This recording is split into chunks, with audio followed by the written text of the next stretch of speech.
Hey, how's it going? Today we're going to be making some eggplant parmesan for a little meal train situation. Huge congratulations to my friend Rob and Maggie, just had their firstborn baby.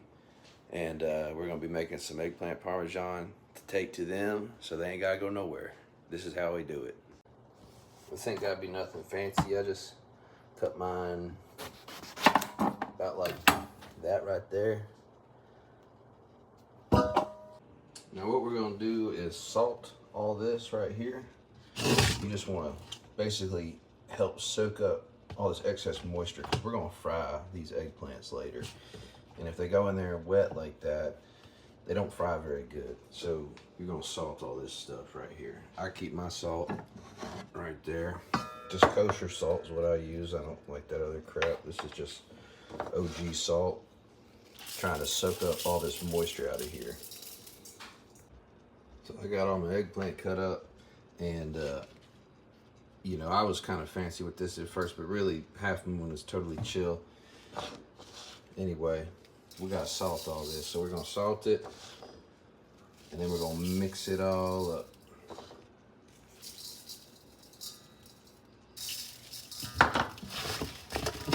I'm gonna coat all this eggplant with salt.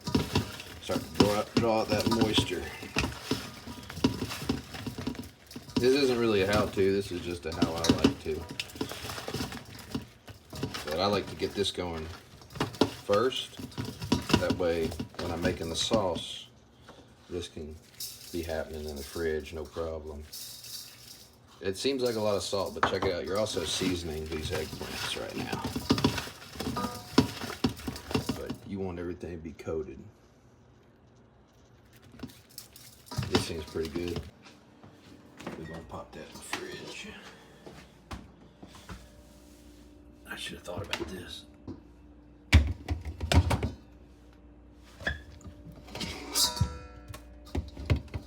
What are you doing down there, Squash? But that's it.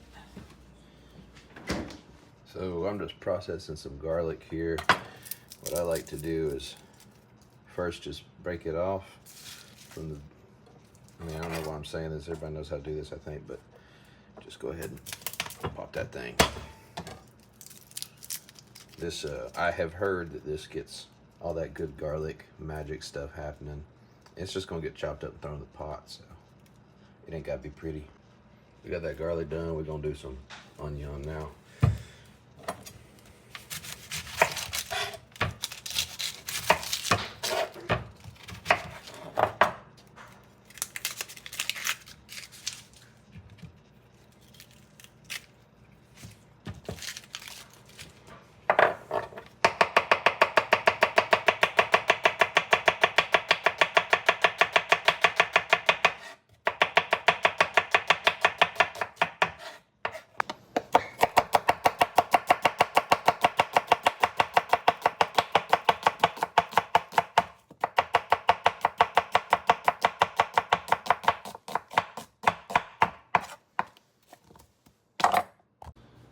I have some beautiful tomatoes that are heirloom from Bounty and Soul. Got these for free.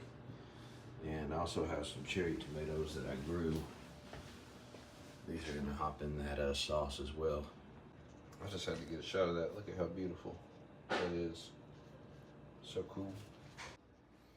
This is just such good tomato right here.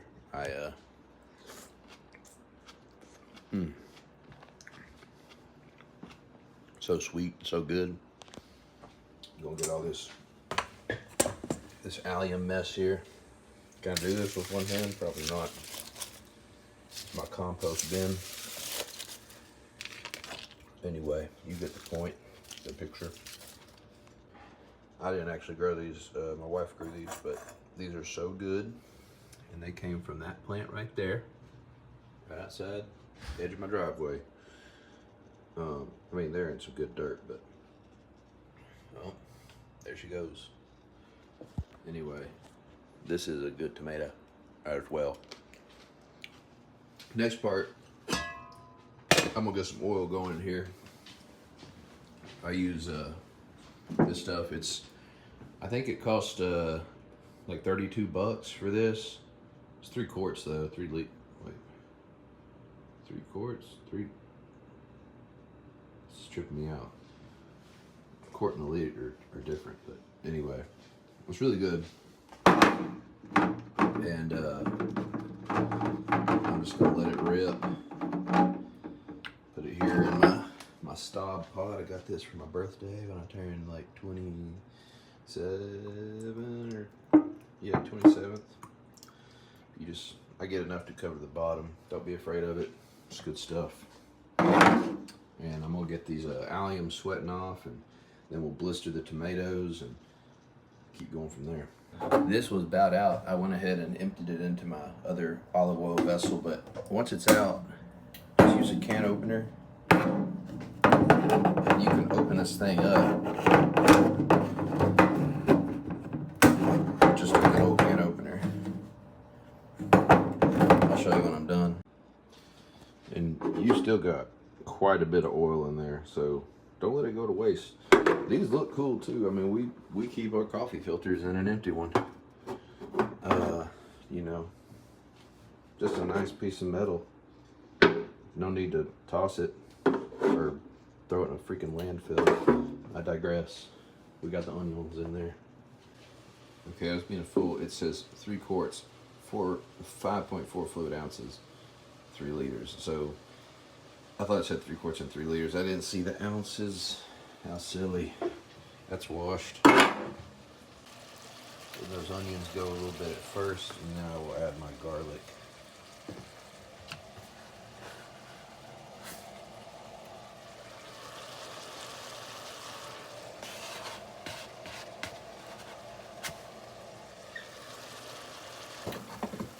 Really like this pepper mill.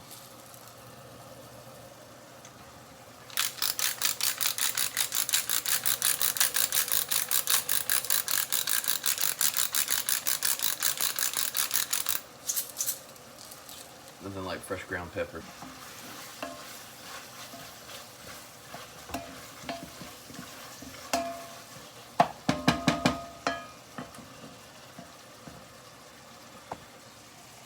So once these onions start getting translucent and a little bit caramelized is when I'll add my tomatoes.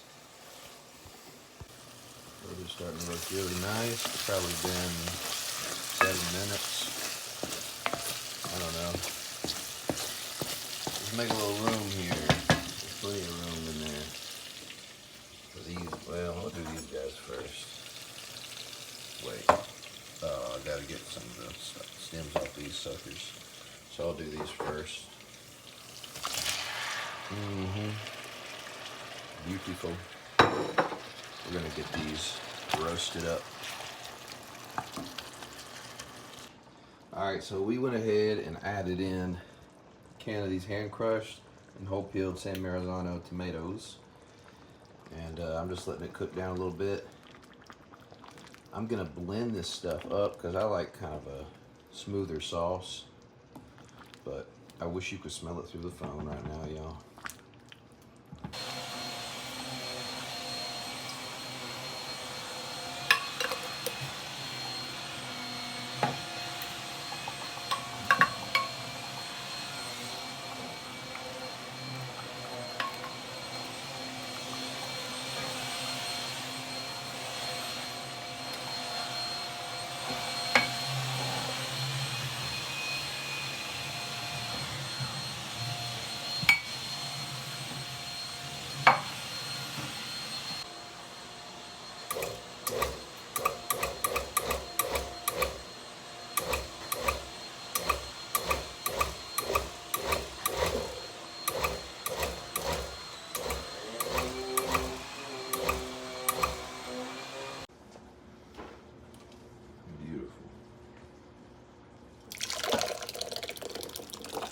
Now that right there would be a good tomato soup.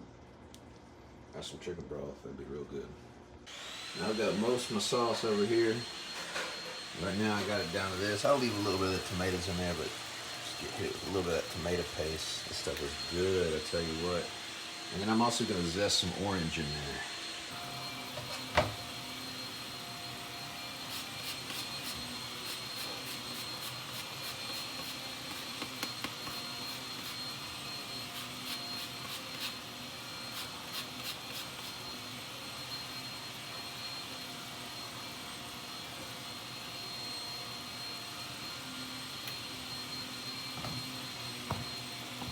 So this base right here, this is that tomato paste, some leftover sauce, and then pull out some orange zest. I'm just gonna let this do its thing, cook it down, get a little bit of brown, and then I'm gonna add the rest of the sauce to that and cook that down, cook the water off it.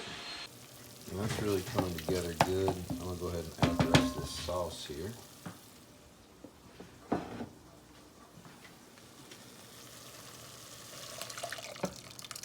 Oh yeah. All right, so I've grated a bunch of Parmesan cheese. This is the rind left over. Once your sauce is blended up, you just put that in there. Just let that melt. It won't all melt, but it adds a nice, extra layer of flavor. Just gonna let that cook down for, probably a couple hours or so. It's only 3:30 anyway. All right, y'all. Sauce has been going for quite a while now. Got a little film on it. Just been cooking. As you can see, here's some of that Parmesan cheese rind. It's got soft, but it ain't melted up.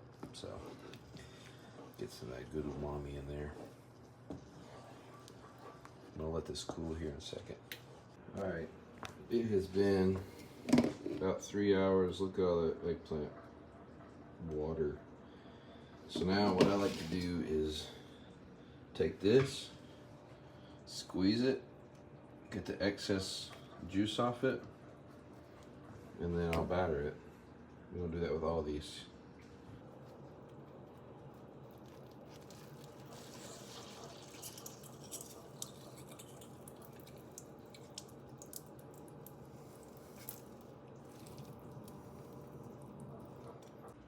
All right, those are all wrung out.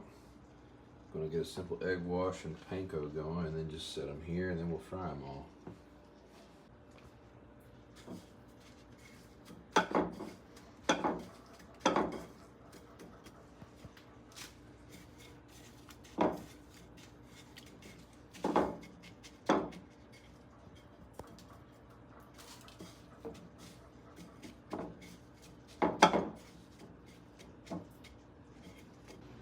Y'all, so I was just letting, we got our cheese prepped. I was just letting these guys cool down a little bit while the oil heats up. We're gonna see how close we are here.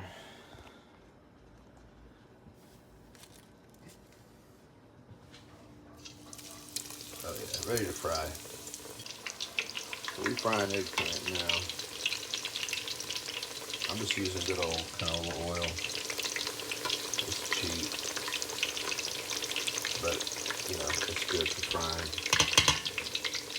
That's about the color I like the eggplant to look. I'm gonna have to try one.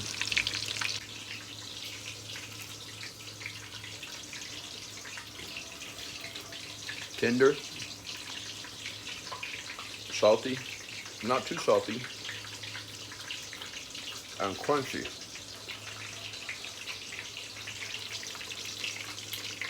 That's good. About halfway done with the fry. Looking beautiful. Just gonna go over here and steal this little chef's treat. Just do a little dip here.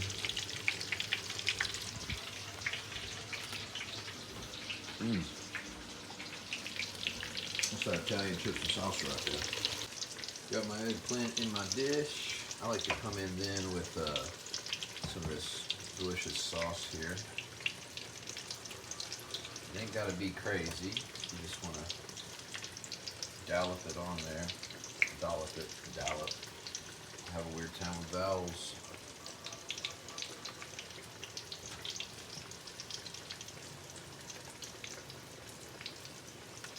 And then come through with your cheese and just kind of go like this. 0.5, you already know.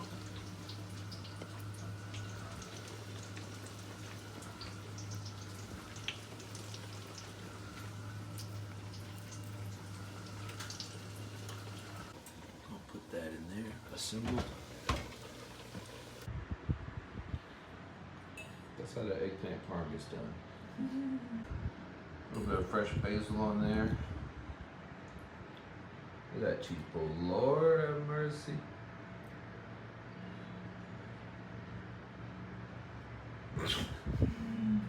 Oh God. I didn't mean for all this.